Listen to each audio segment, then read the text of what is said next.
Hello and welcome to Junk Journal July for 2023. My name's Leigh. I'm from Australia, and during the month of July I'm going to create something in my little accordion journal using the prompts provided. These are going to be quick projects that I hope will motivate and inspire you to do something in your own journal every day. This is an open challenge hosted by Meg from Meg Journals. If you want to join in the fun, the prompts are available from Meg's channel. There's a link in my video description box. Okay, let's see what today's prompt is and get creative.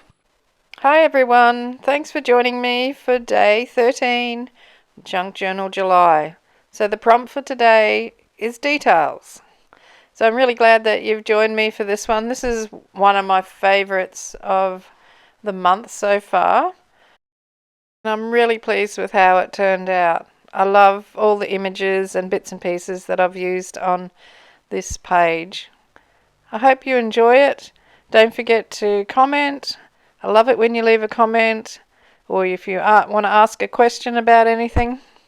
Don't forget to give me a thumbs up or a thumbs down if you don't like what you're seeing, and subscribe if you're not already subscribed to my channel. That would be awesome.